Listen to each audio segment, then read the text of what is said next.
பிரியமானவர்களே, இயேசு கிறிஸ்துவின் இணையற்ற நாமத்தில் உங்களை வாழ்த்துகிறேன். இந்த மன்னாட்டுடைய டெய்லி பாட்காஸ்டை கேட்கிற உங்கள் ஒவ்வொருவரையும் கர்த்தர் ஆசீர்வதிப்பாராக. எபிரேயர் 3வது அதிகாரம் 13வது வசனம் இப்படியாய் கூறுகிறது: உங்களில் ஒருவனாகிலும் பாவத்தின் வஞ்சனையினாலே கடினப்பட்டு போகாதபடிக்கு இன்று எண்ணப்படும் அளவும் நாடோறும் ஒருவருக்கொருவர் புத்தி சொல்லுங்கள் என்பதாக. ஒருவருக்கொருவர் புத்தி சொல்லுங்கள், என்கரேஜ் ஒன் அனதர் என்ற தலைப்பின் கீழ் இன்றைய மன்னாவை தியானிக்கப் போகிறோம். ஒரு ஆவிக்குரிய மனுஷன் 24 மணி நேரத்தில் பின்வாங்கி போக முடியும் என்று வசனம் சொல்லுகிறது.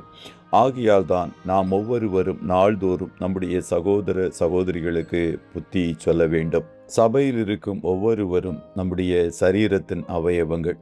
வலது கைக்கு ஏதாவது ஆகிவிட்டால் இடது கை உதவி செய்யும். ஒரு கால் வலித்தால் மறுகால் உதவி செய்யும். ஒரு கண் பாதிக்கப்பட்டால் மறுகண் பார்வையை கொடுக்கும். ஒரு பக்கத்தில் இருக்கும் பற்கள் போய்விட்டால் மறு பக்கத்தில் இருக்கும் பற்கள் உதவும். அதுபோல தான் மற்றவர்கள் வழுவி போகும்போது அவர்களை நாம் தூக்கி நிறுத்துகிறவர்களாக புத்தி சொல்ல வேண்டும். காயின் சொன்னான், நான் என் சகோதரனுக்கு காவலாளியோ என்று. ஆனால் நாம் ஒவ்வொருவரும் நம்முடைய சகோதர சகோதரிகளுக்கு காவலாளிகள். சபையில் ஒருவர் தடுமாறுகிறார் என்றால் அவரை தூக்கிவிடுங்கள். ஒருவருக்கொருவர் புத்தி சொல்லுங்கள். யாருமே உங்களுக்கு புத்தி சொல்ல இல்லை என்றால் வேதாகமத்தை அதிகமாய் தியானியுங்கள். வேதாகமத்தை படிக்கும்போது பவுல் உங்களுக்கு புத்தி சொல்லுவார், பேதுரு உங்களுக்கு புத்தி சொல்லுவார், யாக்கோபு, யோவான் போன்றவர்கள் புத்தி சொல்லுவார்கள். இன்னும் அநேக பரிசுத்தவான்கள், எல்லாவற்றுக்கும் மேலாக பரிசுத்த ஆவியானவர் புத்தி சொல்லுவார். இவர்களெல்லாம் கொடுக்கும் ஆலோசனையால் நீங்கள் ஸ்திரப்படுவீர்கள். சபையில் யாரையும் இடித்து தள்ளுகிறவர்களாய் அல்லாமல் ஒருவருக்கொருவர் புத்தி சொல்லுங்கள். ஒருவர் பலவீனமாய் இருந்தால் அந்த பலவீனத்தை குறித்து கேலி செய்யாதிருங்கள். மாறாக புத்தி சொல்லுங்கள். பாவம் கொடிய விஷம் உள்ளது. சகோதர சகோதரிகள், பாவத்தின் வஞ்சனையினாலே கடினப்பட்டு போகாதபடிக்கு புத்தி சொல்லுங்கள். பாவத்திலிருந்து விடுபட முடியாமல் கஷ்டப்பட்டு கொண்டிருக்கும் நபர்களை தள்ளிவிடாமல் அலட்சியப்படுத்தாமல் அவர்களுக்கு புத்தி சொல்லுங்கள்.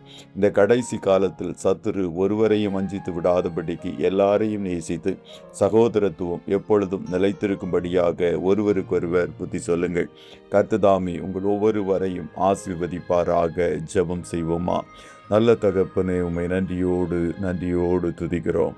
இந்த மன்னாச்சுடைய டெய்லி பாட்காஸ்டை கேட்கிற உம்முடைய பிள்ளைகள் ஒவ்வொருவரையும் கர்த்தர் ஆசீர்வதிப்பீராக. அப்பா, உம்முடைய பிள்ளைகள் ஒருவரை ஒருவர் ஊன்ற கட்டுகிறவர்களாய் காணப்படுவதற்கு கர்த்தர் கிருபை பாராட்டும் என்று சொல்லி ஜெபிக்கிறோம்.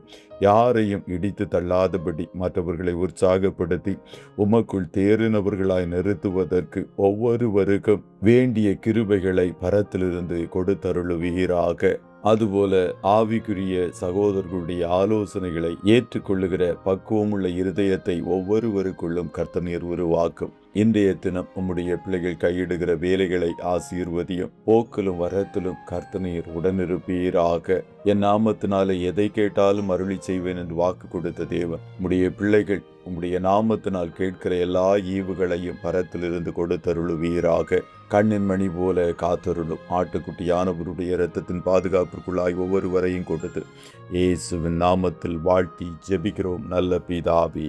ஆமே.